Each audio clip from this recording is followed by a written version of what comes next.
Social y Ciudadana en su 17º ciclo.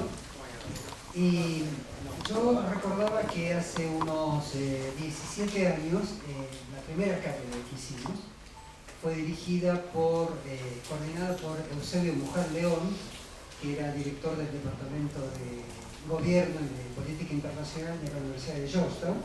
Esta cátedra empezó con un convenio con la Universidad de Georgetown, y él señalaba justamente que veía en la Argentina y en América Latina en general una corrupción institucionalizada como se veía en pocos países en el mundo, y que esto llevaba a que los estados fueran estados fallidos. Espero que la Argentina todavía no sea un estado fallido, pero han pasado 17 años y el tema sigue siendo plenamente vigente.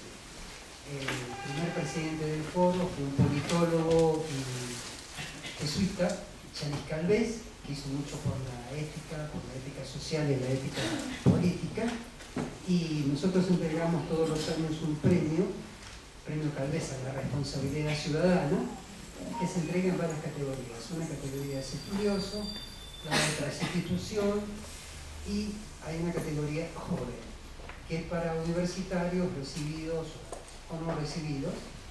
Y como, bueno, lo entregamos en noviembre, pero no pudo venir el que ganó en la última edición, que es Carlos Tramutola, con un ensayo muy interesante que no se ha publicado, pero si no lo publicamos lo vamos a publicar nosotros, que se llama Argentina Niña, y que de alguna manera enfoca muchos de los problemas de maduración de la Argentina. Pero yo no quiero hablar sobre el libro de él, lo que vamos a hacer es simplemente que se entregue el diploma que acredita, y esto también es una forma de alentarlos a ustedes a que si alguno de ustedes quiere presentar algún trabajo a este premio Calvez, bueno, encantados. Cierra el 30 de septiembre.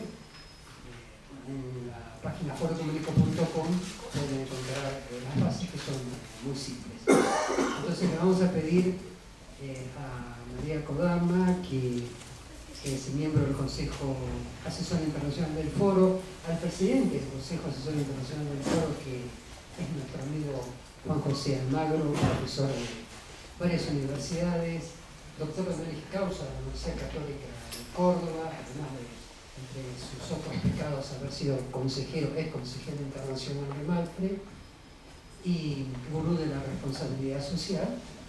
Y también el pastor Federico Schaffer, de la Iglesia Evangélica del Río de la Plata, porque este es un foro que no es religioso, pero que nuclea a gente de distintas confesiones, y también a agnósticos, porque María Kodama es agnóstica, y ateos, ¿no? Y a Jorge Etkin, que es el director de la carrera de administración, bueno, que nos puede acompañar en esta entrega. Entonces, le vamos a pedir a Carlos Tramutola que mientras sacamos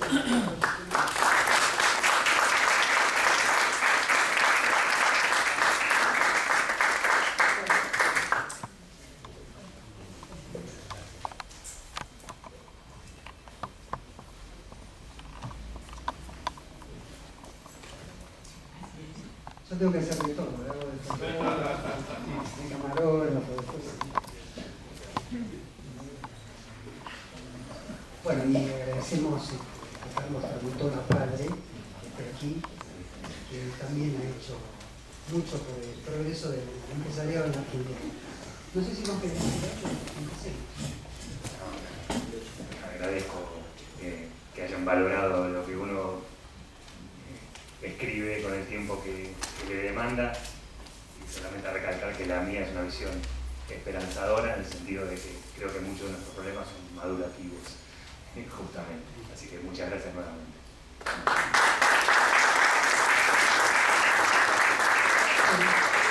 Ahora vamos a empezar con el debate con Juan José Almagro. Bueno, todos ustedes saben quién es, porque le hemos enviado las invitaciones, pero Juan José es consejero de MAPFRE Internacional, profesor de varias universidades en España, dirige el máster en responsabilidad social en la Universidad de Murcia, y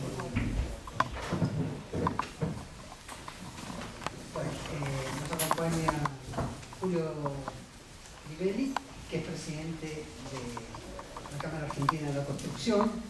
Ustedes saben muy bien que ha habido varios procesos, hay dos expresidentes que son procesados, arrepentidos, bueno, o sea que de esto hay mucho para hablar en el sector de la construcción. Y bueno, Javier Castro Peña, que es director de operaciones de Prudencia, una compañía que ha sido destacada como la mejor en materia de ética, tuvo un premio internacional a ética el año pasado. Y bueno, y a Jorge Epkin, que es director de la carrera de administración, creo que todos ustedes lo conocen, así que no hace falta presentación. Él va a ser el que va a moderar. La idea es que cada uno hable unos 15 minutos, después se hace un diálogo entre ellos y también con el público. De manera que yo le voy a pasar.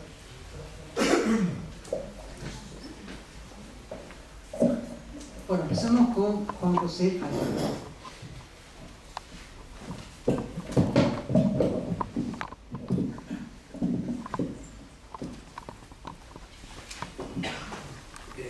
Buenas tardes, muchas gracias por estar aquí en un día lluvioso y duro.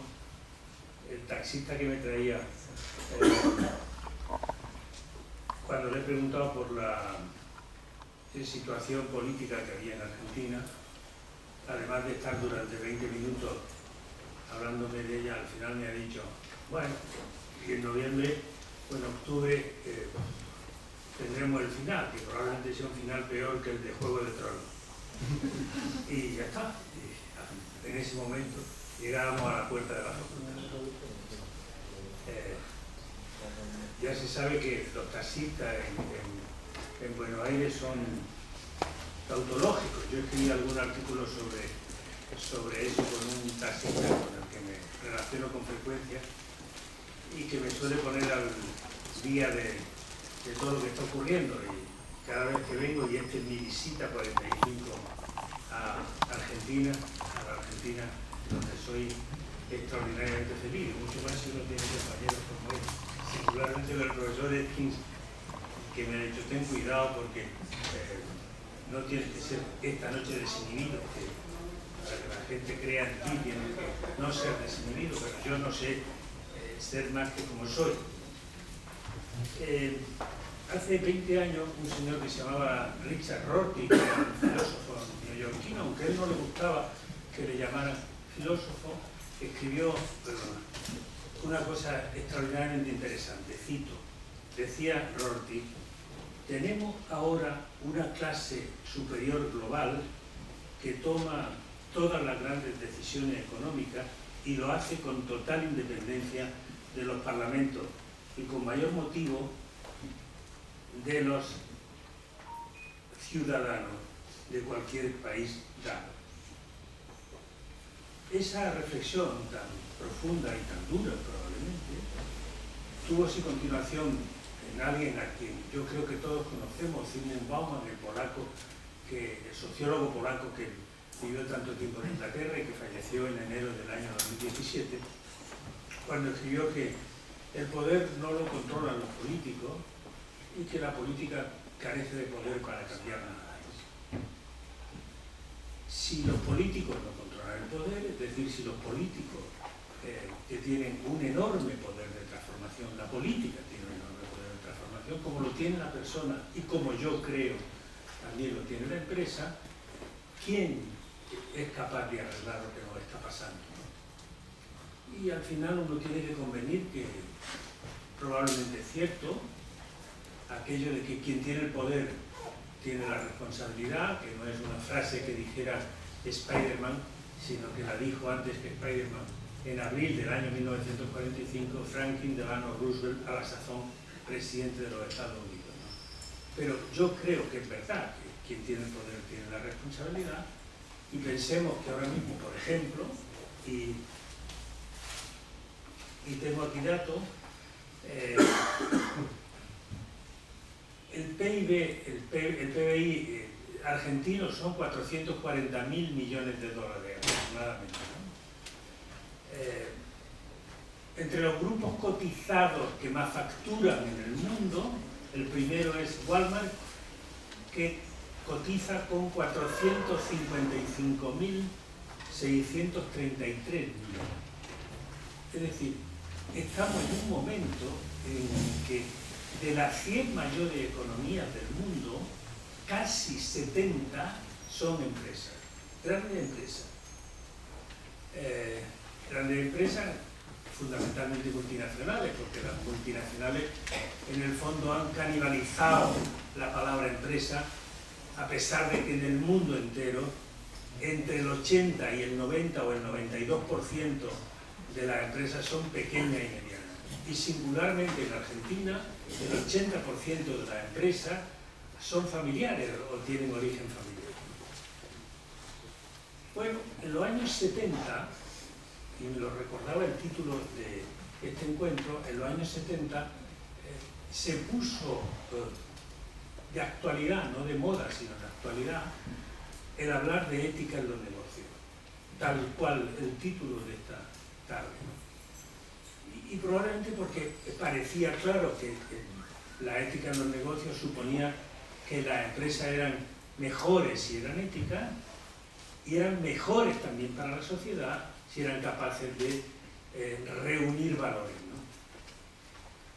Esto yo creo que se extendió a lo largo de un par de décadas hasta que a finales de los 90, a mitad de los 90 y principios del siglo XXI, surgió la responsabilidad social de la empresa. Es decir, en el fondo, no solo de la empresa, sino del conjunto de instituciones, la responsabilidad social sin apellido, porque parecía también muy claro que la empresa tenía que dar un paso adelante y además de tener resultados, crear empleo, ser innovadora, todo eso, era preciso que en ese instante la empresa fuese capaz de tener un compromiso social con la gente, porque el escenario en el que habitaban las empresas se hacía necesario que así fuera, ¿no? La crisis del 2007 puso de relieve que a las empresas que presumían de ser responsables socialmente se le agotaban los fondos para poder atender la responsabilidad social. Y entonces yo creo que todos nos dimos cuenta de que en el fondo, cuando hablamos de responsabilidad social, probablemente hay mucha incoherencia, porque las empresas no son buenas o malas porque sí, las empresas son buenas o malas si transustancias bien o transustancias mal. Y la transustancia quiere decir si al final las palabras no son retóricas, sino que se transforman en hechos y en hechos positivos, cuando los malos vicios de las empresas no se transforman en vicios de las personas que las dirigen, estamos hablando de una buena transustanciación y eso hace que la empresa sea mejor y que la gente confíe en la empresa.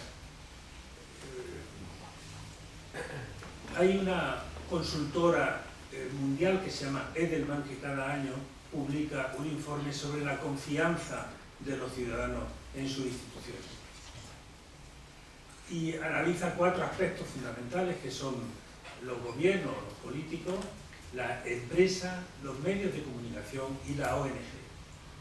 Desde hace algunos años, la confianza de los ciudadanos ha caído sustancialmente en todos esos grupos, en todos los grupos.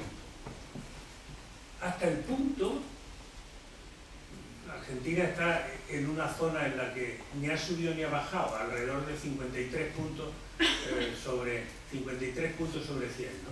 Como siempre, los países que están cabeceros o punteros son los países del norte de Europa, con Finlandia, con Suecia, con Dinamarca y con Noruega, ¿no?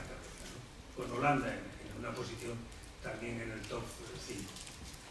Bueno, este año parece que las cosas empiezan a cambiar y aunque suspenden la mayoría de las instituciones, es decir, suspenden los gobiernos, suspenden las ONG, que eran las únicas que aprobaban tradicionalmente, y suspenden las otras dos, la gente empieza a confiar en que la empresa sea capaz de aportar los medios necesarios para que de una u otra forma podamos empezar a creer en que esto puede recuperarse, ¿no?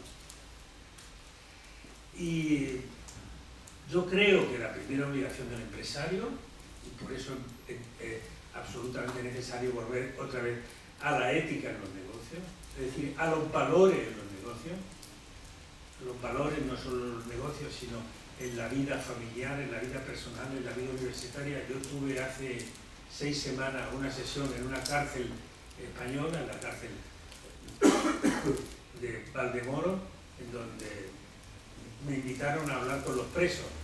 No fueron los políticos corruptos que están presos, que hay algunos en esa cárcel, pero sí fue 20 y tantas personas de diferentes nacionalidades que estaban presos, desde homicidio a tráfico de estupefacientes, a mil cosas, delitos sexuales. Y al final, después de una sesión dura, muy participativa por parte de ellos, vinieron todos a decirme que si ellos están ahí es porque probablemente en el tiempo en que lo necesitaban nadie fue capaz de enseñarles valores. Nadie fue capaz de decirle cómo se tenían que comportar. Y esa era la razón por la que penaban con estancias en la cárcel, que iban desde uno que llevaba ya 18 años en la cárcel a otro que acababa de entrar. Hablar de valores, probablemente hablar en estos tiempos también de ética en los negocios, ¿no? Porque la primera obligación del empresario, yo creo que es ser decente. Esa es la primera obligación del empresario, además de tratar de conseguir resultados, como decía antes, puestos de trabajo, innovación, productividad. Bueno, dicho eso, a mí me parece que en este mundo actual hay algo que nos lleva a que, además de hablar de responsabilidad social, hoy empecemos a hablar de la nueva era de la responsabilidad social, que son los ODS, de las que estoy seguro que todos habéis oído hablar. Los Objetivos del Desarrollo Sostenible se aprobaron en septiembre del año 2015 en Naciones Unidas, lo firmaron 196 países y suponen un nuevo reto, una especie de guía global para que todos nos preocupemos por lo que es necesario hacer y conseguir de aquí al 2030 para que el mundo sea un poco mejor. Desde, por resumir, acabar con la pobreza extrema, acabar con la desigualdad y hacer posible que el cambio climático no se produzca o se paralice o podamos luchar contra él, ¿no? Bueno, y por eso os hablaba antes de que este poder transformador que tenemos las personas, que tiene la política y que tiene también la empresa, yo creo que al final quien tiene que liderar este cambio, yo no creo que los políticos sean capaces, lo digo de veras, lo escribo muchas veces, por lo tanto no me importa decirlo aquí. Yo creo que los políticos siempre están pensando en las próximas elecciones y nunca en las próximas generaciones. Por eso también, desde hace algún tiempo, yo cuando hay gente joven pido perdón en mi propio nombre y en la gente de mi generación que no fuimos capaces de dejar a un mundo mejor que el que nosotros recibimos. De verdad que lo creo, y lo creo sinceramente. Yo entono el mea culpa y hago lo posible por remediarlo, pero creo que no hemos sido capaces de hacer las cosas bien. Y por eso hay que pedir disculpas, porque cuando uno no hace las cosas conscientemente hay que pedir disculpas, pero también hay que pedir perdón, porque el perdón se solicita cuando uno hace las cosas conscientemente. Y aquí se han hecho muchas cosas mal conscientemente, de forma tal que ahora, desafortunadamente, aunque haya muchos chicos que tienen trabajo, pueden no vivir con el fruto de ese trabajo, ¿no? Desafortunadamente hay muchas personas que están casi en riesgo de exclusión porque, aunque tienen un sueldo, el sueldo no les alcanza para poder comer, poder tener una casa, poder viajar, poder mil cosas, ¿no?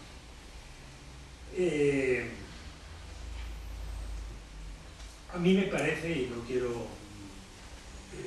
hablar mucho más por si después iniciamos algún diálogo, que tendríamos que ser capaces, con el horizonte puesto en los ODS, de hacer 3 revoluciones.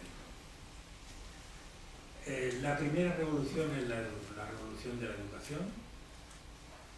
sin educación, sin cultura, probablemente no somos nada, y solo gracias a la educación los hombres y las mujeres somos más hombres, más mujeres, más libres, más demócratas, mejores personas, mejores profesionales. Es decir, la educación es la que nos va a permitir liderar, es decir, liderar en el fondo es educar, por eso se hace precisa este cambio en la educación. Pero junto a la revolución de la educación, y lo quiero leer textualmente porque es un texto que escribí con mi hija hace 3 semanas para un artículo, yo creo que hace falta la revolución de la mujer, ¿no? ¿En qué sentido de la revolución de la mujer? Para ocupar el papel que se le ha negado desde hace siglos en la sociedad. Un escenario donde es igual al hombre, a nivel económico, político, afectivo, sexual. La educación y nuestra propia responsabilidad deberían conseguir que la revolución de la mujer, que es una lucha por la igualdad, por los derechos humanos y por la libertad, sea común.